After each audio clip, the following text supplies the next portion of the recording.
Ya, Anda masih menyaksikan Breaking News TV One pemirsa. Tadi seperti yang sudah kita dengar sama-sama bahwa pada pukul 7:10, 7:15 sekitar itu telah terjadi erupsi kembali di titik Gunung Merapi, dan berkaitan dengan hal ini saya akan langsung mengajak Anda untuk berbincang dengan Surono yang merupakan ahli mitigasi bencana geologi atau yang biasa kita panggil dengan Mbah Rono. Kita sapa terlebih dahulu. Selamat pagi, Mbah Rono.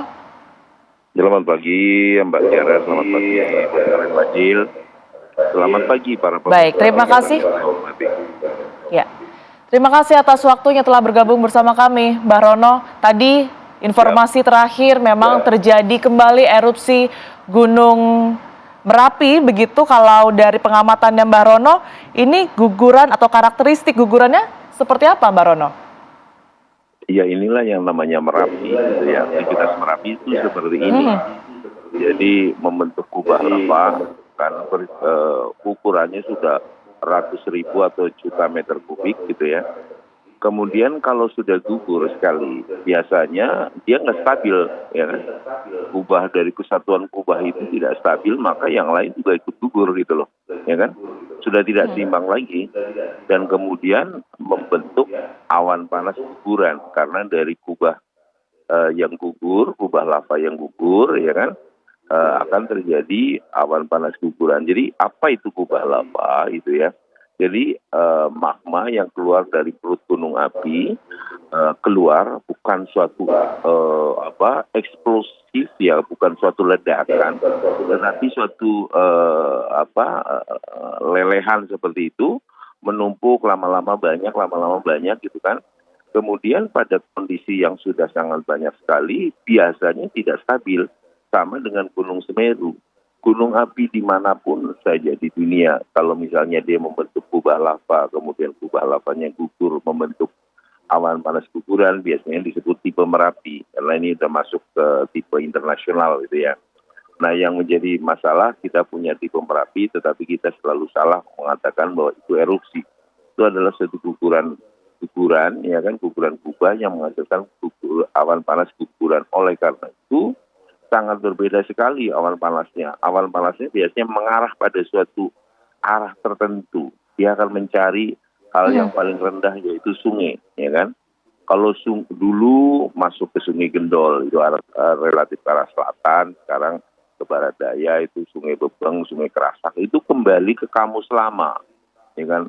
Ini sebenarnya awan panas guguran Merapi itu CLBK saja kan. Dulu udah pernah ke situ, pasti akan ke situ lagi. Sama sebetulnya yang seperti di Semeru beberapa waktu yang lalu, ya dia akan masuk ke Besuk Kobokan, Besuk Bang, Besuk Sat, itu karena mereka yang bikin, maka dia akan ke situ lagi gitu loh, ya kan. Nah, inilah yang terjadi saat sekarang ini gitu kan. Jadi beda sekali dengan awan panas letusan atau awan panas yang bukan sekarang ini. Seperti tahun 2010, awan panasnya bisa ke arah mana saja karena suatu letusan eksplosif tegak lurus materialnya, kemudian awan panasnya akan keluar ke samping dari letusan tersebut, bisa kemana saja. Nah, kalau guguran sekarang ini kan arahnya tertentu saja, ya kan, ke Sungai Bebeng dan Kerasak.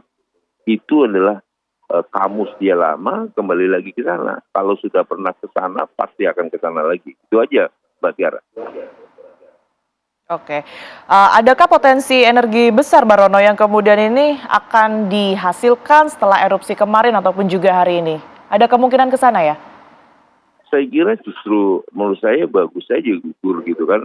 Dengan sering sekali terjadi, karena sekali gugur kemudian sistem daripada secara keseluruhan dari kubah yang dia bentuk selama ini, ya kan, menjadi tidak stabil. Dia akan sering gugur, tidak menyumbat lubang letusannya.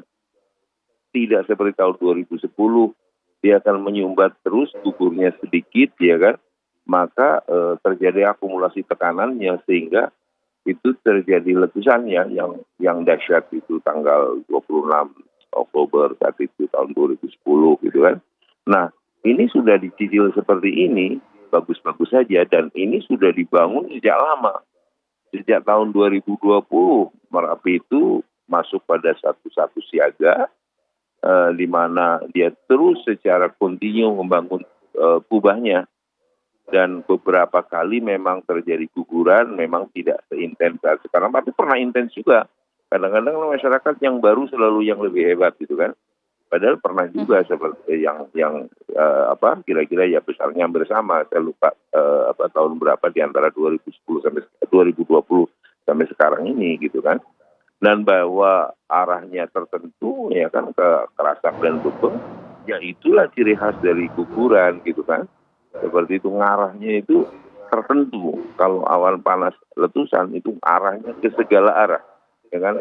Sehingga antisipasinya ya kalau tidak ada masyarakat yang beraktivitas di Bebeng dan Kerasak atau di ujung-ujungnya dalam radius sekitar 5 sampai 7 km di Bebeng maupun di Kerasak, ya baik-baik saja gitu kan. Itu saja.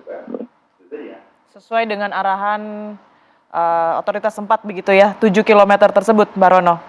Sekitar itu.